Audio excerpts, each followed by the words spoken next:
History tells us that technology moves forward, slowly, step by step.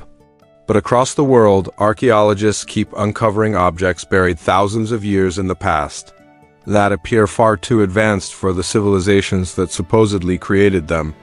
If these artifacts truly belong to their time, then our understanding of human history may be fundamentally flawed.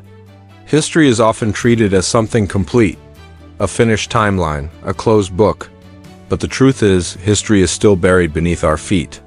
Every excavation site is a reminder that what we know is based only on what has survived.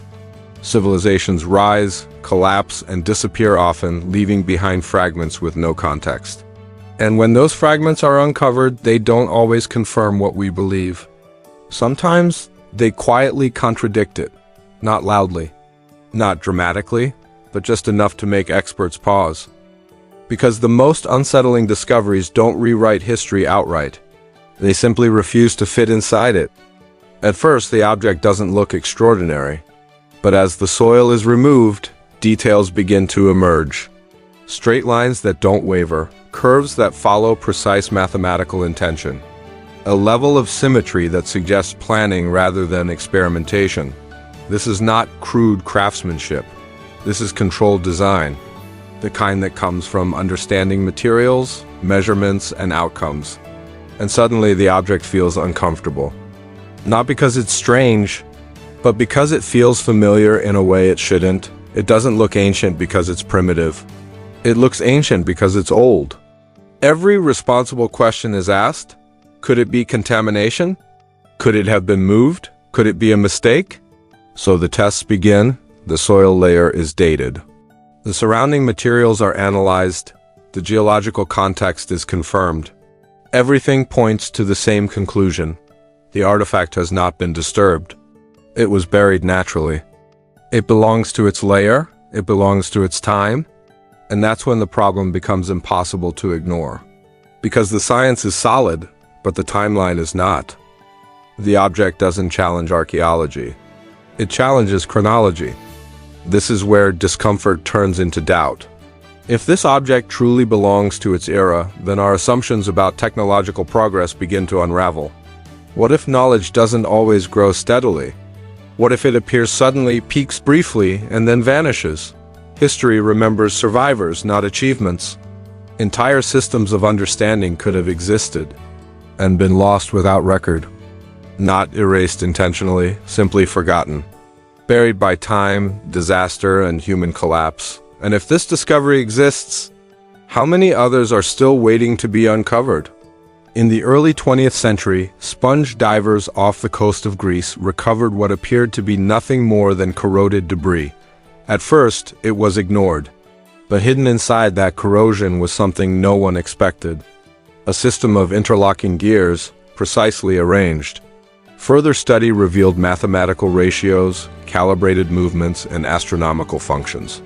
This wasn't decoration, it wasn't symbolic. It was computation, a mechanical device capable of predicting celestial events. Built more than 2,000 years ago. Technology history said this level of engineering should not exist for another 1,000 years.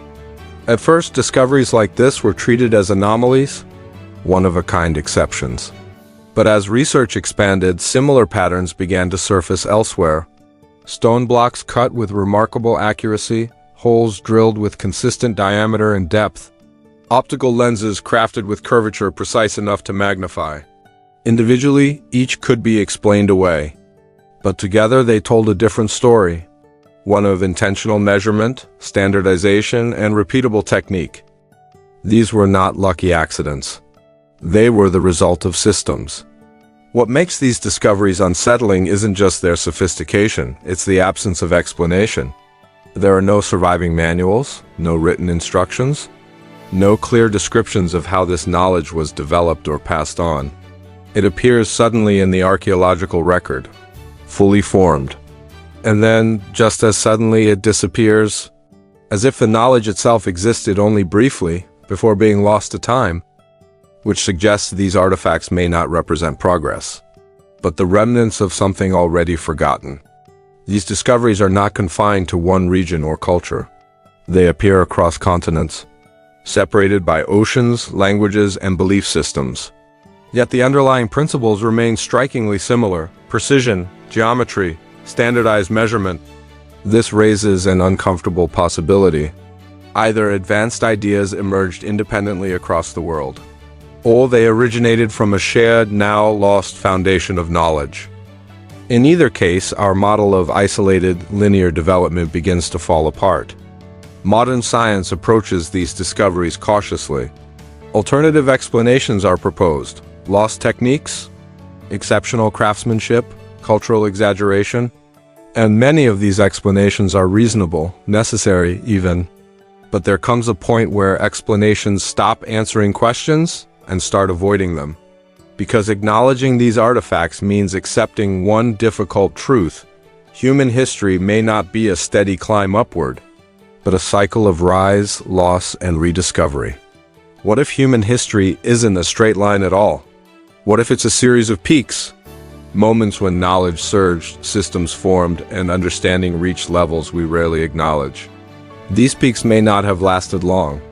They may have depended on fragile networks of education, resources, and stability. And when those systems collapsed, the knowledge collapsed with them, not erased intentionally, just no longer sustained. What survives history isn't what was most advanced, but what was most durable. We often imagine the loss of knowledge as dramatic: burning libraries, conquest, deliberate destruction.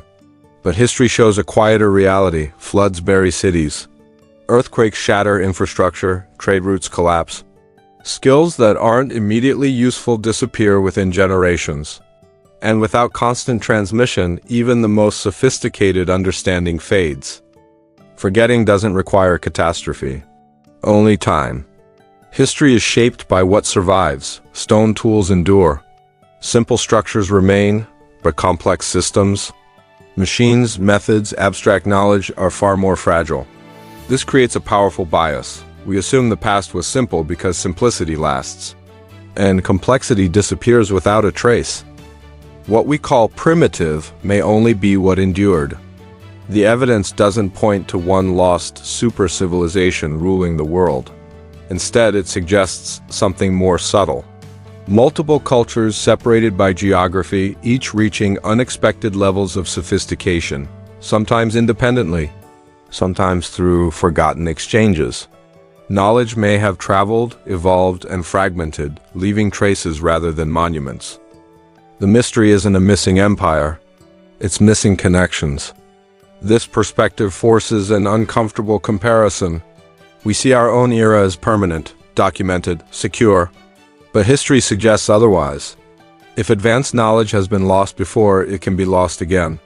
Our technology depends on systems just as fragile as those of the past: power grids, networks, education.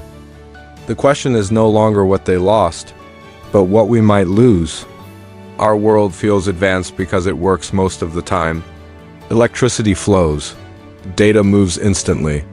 Systems operate invisibly in the background, but that sense of permanence is an illusion. Our knowledge is distributed across networks that require constant maintenance. Remove a few critical links and even basic functions begin to fail. In that sense, we are no different from the civilizations before us. Complexity doesn't guarantee survival. It often accelerates collapse. Not every discovery becomes a headline. Many artifacts are cataloged, archived, and stored away. Not hidden, just unexamined. Because anomalies are inconvenient. They demand resources, debate, and uncertainty. And sometimes it's easier to move forward than to rethink the past. What challenges history isn't always suppressed. Often it's simply ignored.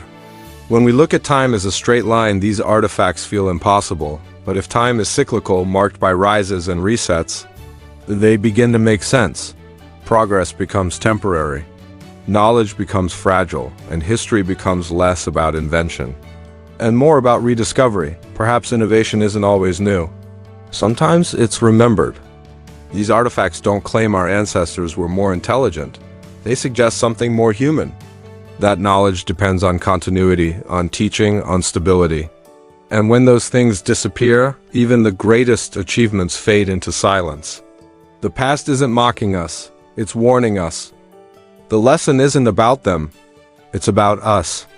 If fragments of advanced knowledge can vanish once, they can vanish again.